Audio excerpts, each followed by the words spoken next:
하나님 말씀 보겠습니다. 하나님 말씀 요한복음 17장 1절에서 5절의 말씀 우리 한 절씩 교독합니다. 제가 먼저 1절 봉독하고 5절은 다 같이 봉독하겠습니다.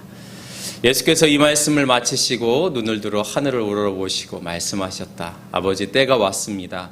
아들을 영광되게 하셔서 아들이 아버지께 영광을 돌리게 하여 주십시오.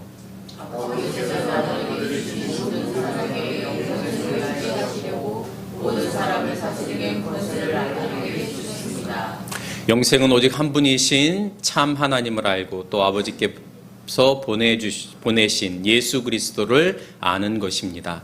나는 아버지께서 예배하라고 맡기신 일을 완성하여 땅에서 아버지의 영광을 누렸습니다. 함께 봉독합니다. 아버지, 창세전에 내가 아버지와 함께 누리던 그 영광으로 나를 아버지 앞에서 영광되게 하여 주십시오. 아멘. 한 주간 동안 여러분의 삶을 이끌어 갔던 것은 무엇인가요? 일이 될 수도 있겠죠. 내가 맡겨진 일들, 또 역할일 수도 있을 겁니다. 부모로서의 역할, 직장에서 어떤 직책으로서의 역할, 그런 것들이 때론 우리의 삶을 힘들지만 이끌어 가기도 합니다. 근데 근본적으로 우리의 삶을 이끌어가는 강력한 힘, 그 힘은 뭘까요? 사랑일까요? 믿음? 희망? 이런 것일까요? 물론 그럴 수 있죠. 사랑일 수 있습니다.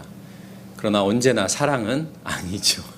아주 현실적으로 우리에게 강력한 우리의 삶을 이끌어가는 것, 우리의 행동을 바꾸는 것 또는 우리로 하여금 가게 하는 것은 대부분 보면 이익과 연관되어져 있습니다. 나에게 이익이 되면 또 나에게 무엇인가 도움이 되면 가게 되고 움직이게 되고 또 하게 되는 거죠. 이익이라고 하는 것이 우리의 삶을 이끄는 굉장히 강력한 힘인 것만은 부정할 수 없습니다. 손해를 보면 안 하게 되고 움직이지 않게 되는 거죠. 영국이 그 인도를 식민지 지배를 할 때에 영국 그 총독부에서 델리라고 하는 그 인도의 도시에 그 코브라, 여러분 코브라 아시죠? 코브라, 이 뱀이 너무 많은 거예요. 그래가지고 사람이 죽거나 다치는 일들이 많았습니다. 그래가지고 영국 총독부에서 어떻게 하면 좋을까 생각하다가 뱀을 잡아오면 포상금을 주겠다 이렇게 얘기를 한 거예요. 우리도 예전에 이렇게 카메라로 막 찍어가지고 파파라지처럼 이렇게 하면 포상금을 주고 그럴 때 있었잖아요. 그런 것처럼 코브라를 잡아오면 포상금을 주겠다고 하니까 사람들이 이제 코브라를 잡습니다. 물론 코브라를 잡다가 위험해질 수 있는 거잖아요. 그럼에도 불구하고 포상금을 준다고 하니까 뱀을 잡기 시작합니다. 어떤 이들은 이 뱀을 많이 잡아서 돈을 많이 벌었다는 소문이 막 퍼지기 시작하니까 사람들은 더 코브라를 이제 잡는 거죠. 일정 정도 시간이 흐른 다음에 코브라가 점점 줄었겠죠. 사람들이 많이 잡으니까 피해도 줄고 또 죽는 사람도 줄었습니다. 그런데 여전히 사람들은 코브라를 잡아오는 거예요. 포상금이 나가는 게 점점 예산이 줄어야 되는데 줄지 않는 거예요. 그래서 조사를 했습니다. 조사를 하다 보니까 무슨 일이 있었냐? 마을마다 코브라를 키우는 농장이 있었던 겁니다. 사람들이 코브라 수가 줄고 잡기가 어려워지니까 이제 키우는 거예요. 키워가지고 그것을 잡아다가 그 총독부에 내고 포상금을 받기 시작한 거예요. 그래서 총독부가 어떤 결정을 했을까요? 포상금 제도를 폐지했겠죠. 자, 사람들은 이 포상금 제도가 폐지되니까 어떻게 했을까요? 여러분, 코브라를 잡아서 막 하면 이익이 되는데 이제 이익이 안 되잖아요. 도움이 안 되잖아요. 오히려 코브라를 키우는데 애써야 된단 말이죠. 그래서 코브라를 풀어줬습니다. 사람들이 이익이 될 때는 코브라를 막 잡더니 이익이 안 되니까 이제 코브라를 풀어줬어요.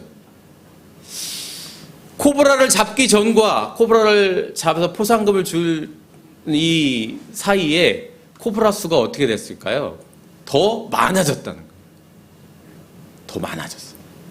그 전에 포상금을 주기 전보다 포상금을 주고 난 다음에 오히려 코브라 수가 더 늘었다.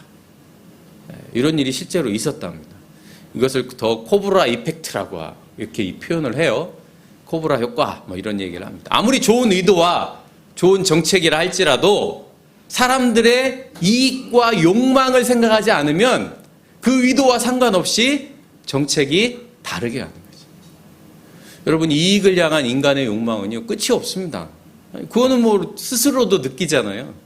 내가 막 가기 싫어도 이익이 되고 돈이 되면 가게 되는 것이 사람이죠. 어렸을 땐 못 느꼈는데 나이가 점점 들면 들수록 모임도 그런 것 같아요. 뭔가 나에게 도움이 돼요. 그게 꼭 물질적인 도움이 아니더라도 정서적으로든 심적으로든 아니면 뭔가 가서 힘을 얻는다든지 위로를 받는다든지 안식을 얻는다든지 그래야 그 모임에 가게 됩니다. 그냥 어렸을 때는 좋으니까 친구들하고 어울리는 맛에 막 가도 나이가 들면 들수록 뭔가 그곳에 의미가 있고 도움이 되어야 가게 돼요. 그렇지 않으면 모임을 안 가게 됩니다. 내가 굳이 거기 가서 스트레스 받을 필요가 있을까? 그런 생각을 하게 되죠. 이 모든 것들이 단순히 물질뿐만 아니라 여러 영역에서 나에게 도움이 되는가라고 하는 것이 우리의 삶을 움직이는 큰 동기인 것만은 부정할 수 없습니다. 예수님께서 사람들을 산상수훈에서 이런 말씀을 하시죠. 너희는 스스로를 위하여 재물을 땅에다가 쌓아두지 말아라. 그러면서 땅은 어떤 곳이냐? 좀 먹고 녹이 슬고 망가지고 도둑들이 뚫고 들어와서 훔쳐간다. 땅이라고 하는 곳은 물질이 점점점 없어지는 곳이다. 때로는 도둑이 와서 내가 애쓰고 수고한 것들조차도 다 뺏어간다. 그럼 부자 3대 못 간다는 말이 있잖아요. 아무리 큰 부자라 할지라도 이 세상에서는 점점 물질이라고 하는 것은 사라지고 없어지고 닳아진다는 거죠. 그러므로 너희는 하늘에 재물을 쌓아라. 거기는 망가지고 없어지고 훔쳐가지도 못한다. 그러면서 이렇게 말씀하시죠. 너희는 너희의 재물이 있는 곳에 너희 마음이 있다. 여러분, 이것은 예수님이 재물이 필요 없다 이런 말이 아니에요. 재물을 어디에 쌓아두어야 하느냐? 우리의 이익을 어떻게 사용해야 되느냐? 재물이 어떻게 흘러가야 하느냐? 우리가 먹고 마시고 입고 하는 것이 필요하듯이 재물 또한 우리에게 필요합니다. 우리는 우리의 재물을 하늘과 땅 과연 어디에 쌓아놓고 있는가? 우리의 재물을 어떻게 사용하고 있는가? 어떻게 흘려보내고 있는가? 이것은 너무나 중요한 문제입니다.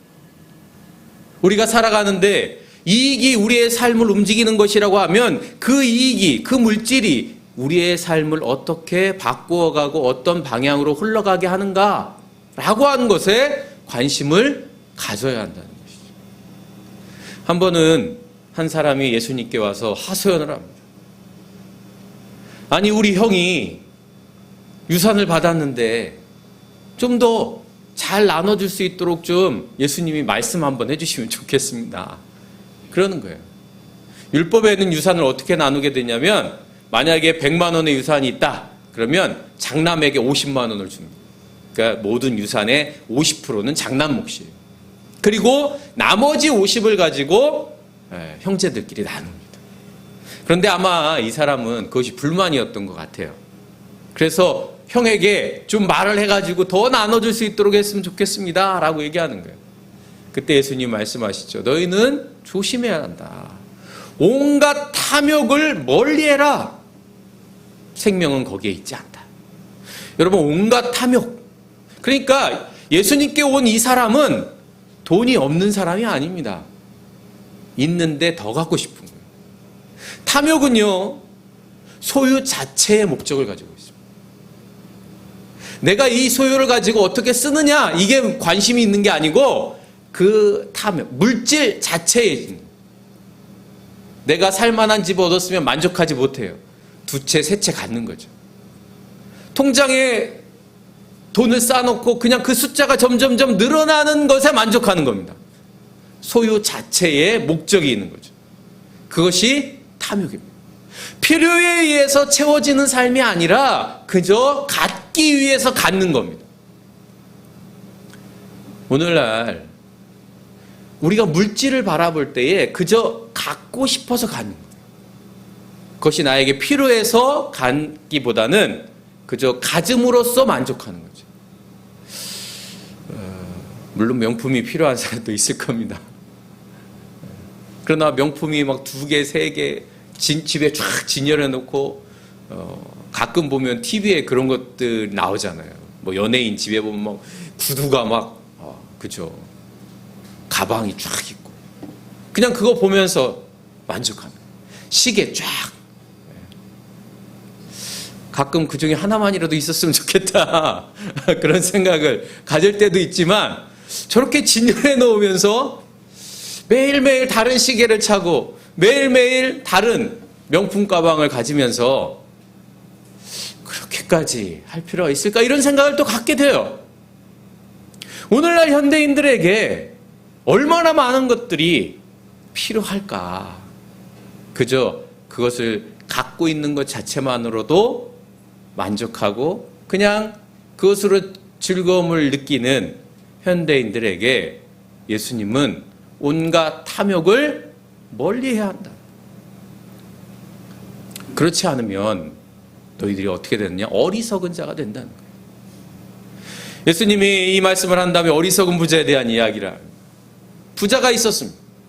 추수를 많이 했어요. 가만히 보니까 네 추수한 것을 넣어둘 창고가 너무 작아. 풍년이 들었기 때문에. 그래서 이 사람이 어떻게 하느냐? 창고를 짓습니다. 내가 얻은 이 소유물을 더 많이 저장하기 위해서 창고를 짓는 거예요. 내 곡간을 헐고 더 크게 짓자. 내 곡식과 물건을 쌓아두자. 하나님이 그에게 말합니다. 어리석은 자여, 오늘 밤에 내 영혼이 내게서 도로 찾을 것이다. 네가 그렇게 창고를 쌓는 동안 너의 뇌가 죽는다라는 거예요. 예수님이 말씀하십니다. 자기를 위해서는 재물을 쌓아두면서도 하나님께 대하여 인색한 사람은 바로 이와 같이 될 것이다. 하나님께 대하여 인색한다고 하는 것을 마치 헌금을 많이 해야 된다 이런 의미가 아닙니다. 우리가 가지고 있는 물질을 어떻게 써야 되는가? 부자는 말하죠. 내 창고, 내 물질, 내 소유, 내 소출. 자기 세계 안에 갇혀 있는 사람은 하나님을 위하여 물질을 쓸 수 없습니다. 때로는 하나님을 위한다고 말하면서 사실은 자기를 위해서 물질을 쓰는 경우도 우리는 있습니다. 자기를 드러내기 위해서 물질을 쓰는 거죠. 그것이 바로 어리석은 사람이다. 끊임없이 내 곡간과 내 곡식들에 관심을 가지고 그것을 소유하는 것만, 그것을 그저 보는 것으로 만족하는 사람, 그것이 바로 탐욕입니다. 오늘 예수님은 그 탐욕을 버리고 어떻게 영광의 삶을 살 수 있을까? 그것을 우리에게 말씀해 주고 있습니다. 어리석은 자가 되지 아니하고 영광의 삶을 사는 사람들의 삶의 모습은 과연 어떨까? 오늘 1절에 보면 예수님께서 이 말씀을 마치고 하늘을 우러러보십니다. 그래서 이 말씀을 마치고라고 하는 이 앞에 구절을 보면 예수님께서 십자가에 달리시기 전에 제자들에게 유언과도 같은 말씀을 하시는 거예요. 그리고 내가 세상을 이겼노라 라고 말씀하신 다음에 기도를 하시는 거예요. 오늘 본문 1절에서 5절 그 이하의 말씀은 예수님께서 기도하는 그러한 문장입니다. 그런 본문이에요. 그런데 기도를 하면서 하늘을 우러보시면서 때가 왔다. 십자가에 져야 된다는 거죠. 그리고 아들을 영광되게 하셔서 아들이 아버지께 영광을 돌리게 하여 주십시오라고 말합니다. 내가 영광된 삶을 사는 것과 하나님의 영광을 위하여 사는 삶이 같다라고 말씀하십니다. 영광된 삶은 하나님의 영광을 위하여 살아가는 삶인 것이죠. 하나님의 영광, 그 영광이라고 하는 것이 나를 위한 영광이 아니라 하나님의 영광을 위하여 살아갈 때에 우리는 진정한 영광된 삶을 살아갈 수 있다. 내 소유와 내 곳간을 바라보면서 살 때는 영광을 위하여 사는 삶이 될 수 없다는 것이죠.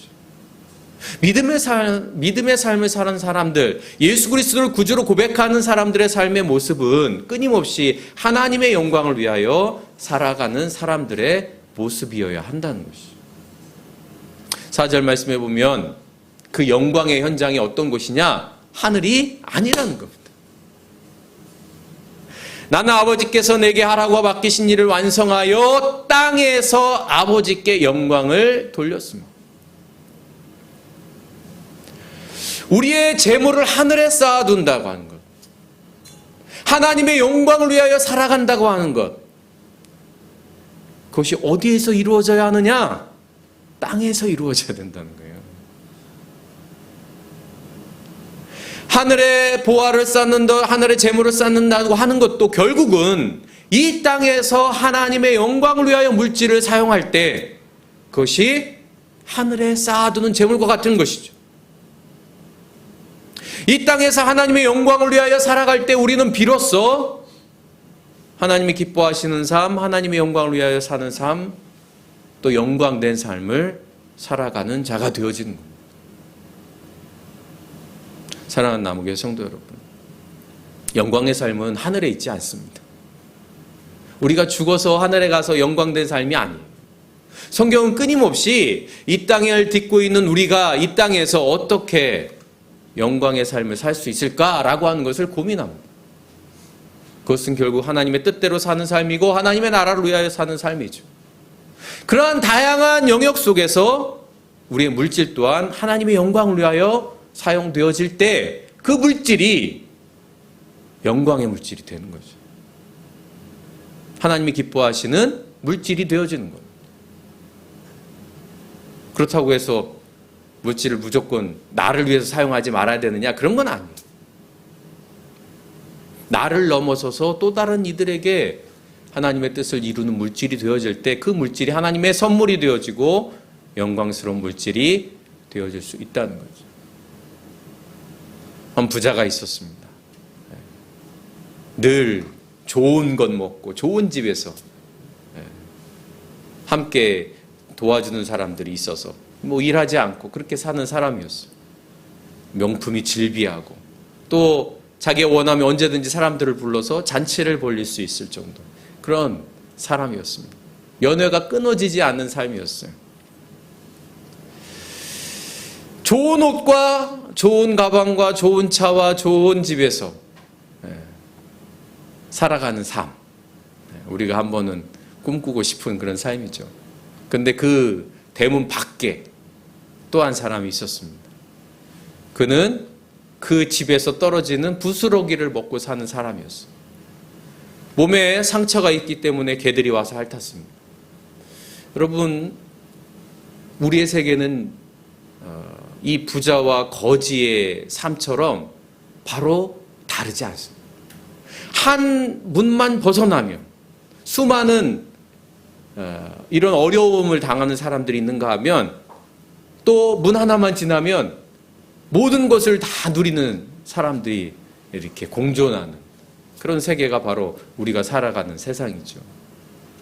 거기에 영광스러운 삶은 어떤 모습이겠습니까? 이 세상에서 우리가 영광스러운 삶이라고 생각하는 건 아마도 부자의 모습이지 않겠습니까? 어느 누구도 이 거지와 같은 삶을 살고 싶지 않죠. 부스러기를 먹고 상처 나서 개가 와서 핥는 그런 삶을 너무 비참한 모습이잖아요. 그런데 반전이 일어납니다. 이 둘이 죽었어요? 죽고 난 다음에 어떻게 되느냐? 부자는 지옥에 떨어지고 이 거지는 아브라함의 품에 있었습니다. 이 거지의 이름은 나사로였습니다. 여러분, 완전한 반전이죠. 이 세상에서는 부자는 누릴 거 다 누렸어요. 부자는 자기가 하고 싶은 거 다 하고 살았어요. 하지만 거지는 그러지 못했죠. 근데 죽은 이후에 달라졌어요. 성경은 부자가 왜 지옥에 떨어졌는지, 거지가 아브라함 품에 있는지 알려주지 않습니다. 예를 들면 부자가 악해가지고 악한 부자여서 그런 말도 없어요. 그러면 거지가 너무 착해서 그런 말도 없어요. 아브라함이 이 부자에게 이렇게 말합니다. 너를 되돌아보아라. 살아있을 때 너는 온갖 복을 다 누리지 않았냐. 하지만 나사로는 불행을 다 겪었다. 그래서 그는 지금 여기에서 위로를 받고 너는 고통을 받는다. 인과응보와 같은 그런 말씀이죠. 여러분, 이 세상에서 내가 누릴 거 다 누린다고 너무 행복해하지 마세요. 어떻게 될지 아무도 모르고. 놀라운 건 이 부자와 거지 나사로의 이 모습이 오늘날 우리의 현장 속에서도 고스란히 등장하고 있다는 것이죠. 왜 부자는 지옥에 갔을까? 그것은 그가 이 땅에서 오직 자기만을 위해서 살았기 때문이죠. 문만 지나가면 거지 나사로가 있었지만 그는 거지 나사로를 거들떠보지도 않았습니다. 오늘날 우리가 살아가는 삶 속에서 자신이 누리는 수많은 물질과 조건과 상황 속에서 그것이 내 거고 나의 노력이고 나의 물질이라고만 생각한다면 여러분, 그것은 큰 잘못일 될 수도 있습니다. 그것이 오히려 죄가 될 수 있다는 거죠. 하지만 부자임에도 불구하고 예수님께 칭찬받은 사람이 있죠. 바로 삭개오. 삭개오는 부자였습니다. 세리였지만 부자였어요. 그런데 그가 예수님을 만나고 어떻게 말합니까? 내가 가지고 있는 재산의 절반을 가난한 사람들에게 주겠습니다. 그리고 내가 혹시 억지로 뺏은 것이 있다면 4배로 갚겠습니다. 그는 예수님을 만나고 자기 세계 안에 갇혔던, 자기 물질 안에 갇혔던, 자기 안에 갇혔던 것을 벗어나 가난한 이들과 자기가 혹시 억지로 뺏은, 자기가 억압하고 자기가 폭력적으로 누구에게 상처 줬다면 그들에게 갚겠다라고 말합니다. 예수님은 그에게 말하죠. 오늘 구원이 이 집에 이르렀다. 그리고 이 사람도 아브라함의 자손입니다. 아브라함의 품에 안겼던 나사로처럼 부자였던 삭개오가 아브라함의 자손이라고 예수님이 선언합니다. 사랑하는 남우교회 성도 여러분, 오늘날 많은 사람들이 내 노력으로 얻었으니 이 물질은 내 것이라고 주장하고 내 마음대로 쓸 것이라고 이야기하는 경우들을 우리는 종종 보게 되어집니다. 그러나 여러분, 이 세상에 내 노력만으로 되는 것은 하나도 없습니다. 내가 공부해서 내가 밤잠 설치고 일해서 번 돈이다. 여러분, 이 세상에 그런 것은 없습니다. 누군가는 애쓰고 노력하고 함께 했기 때문에 주어지는 것들입니다. 가끔 어떤 사람들은 우리 집값이 올랐다고 해서 좋아하는 사람이 있죠. 여러분, 그 집값이 오르기까지 얼마나 많은 것들이 투여됩니까? 예를 들면 지하철이 들어선다든지 도로가 새로 만들어진다든지 그런 것들은 다 세금으로 하는 거잖아요. 누군가 이 땅에 살아가는 사람들이 돈을 내서 만들어진 겁니다. 그래서 집값이 올라가는 거죠. 그래서 재산이 늘어나는 거예요. 내 노력으로 되는 것들이 아닙니다. 그럼에도 불구하고 오늘날 우리는 마치 나 혼자 살아가는 것처럼 살아가는 경우들이 너무나 많습니다. 그러한 삶은 영광의 삶을 살아갈 수 없는 거죠. 믿음의 사람들은 끊임없이 이 모든 것은 하나님께로부터 오고 하나님께서 주신 선물이라고 여기며 내 힘과 내 노력이 아니라 하나님이 은혜로 주신 선물이라고 믿고 나아가는 사람. 그렇기 때문에 문 밖에 있는 나사로를 볼 수 있고, 내가 혹시 잘못 말해서 혹시 내가 의도치 않게 누군가에게 상처 주고 아프게 했다면 여전히 그들을 끌어안고 기도하고 위로하는 사람들인 것이죠. 그것이 바로 영광의 삶인 것입니다. 작년 5월에 가족들하고 광주에 간 적이 있습니다. 광주에 있는 적십자병원이라고 하는 곳이 있는데, 이 적십자병원이 작년에 11년 만에 개방을 했어요. 그래서 갔는데, 이 적십자병원이 어떤 곳이냐면 5.18 당시에 그 계엄군에 의해서 총을 쏘고 거기에 부상을 입고 이런 사람들이 어디에 이 적십자병원으로 왔습니다. 그래서 부상자들이 이제 적십자병원에 왔는데 피가 모자라니까 사람들이 막 이야기를 해요. 피가 모자라. 그 사람들이 이 적십자병원에 와서 헌혈을 하기 시작했습니다. 당시만 해도 여러분 헌혈, 지금이야 헌혈이 너무나 자연스럽지만 예전에 80년대 아마 70년대 이때만 하더라도 헌혈하면 잘못된다는 이야기들이 되게 많이 있었어요. 유언비어 같은 것들, 뭐 예를 들면 뭐에 감염된다라든지 아니면 몸이 약해진다든지 뭐 이런 이야기들이 많이 있었습니다. 그래서 해설사가 이제 있어가지고 저희들이 이제 그 병원 안을 쭉 바라보면서 이렇게 했는데, 이 적십자병원에서 헌혈이 대대적으로 이루어졌고, 그것이 오늘날 헌혈에 대해서 개선, 인식을 개선하는 데 굉장히 큰 영향을 줬다라고 이야기를 하더라고요. 나와는 상관없는 사람들에게 자기의 피를 기꺼이 내어 주었던 현장이었던 거죠. 그래서 이 적십자병원은 헌혈로 이룬 연대, 이런 제목으로 있었습니다. 사랑하는 남우교회 성도 여러분, 우리는 꼭 물질만 나누는 것은 아닙니다. 우리의 생각을 나눌 수도 있고, 우리의 마음을 나눌 수도 있고, 또는 우리의 시간과 또 우리의 정성을 나눌 수도 있죠.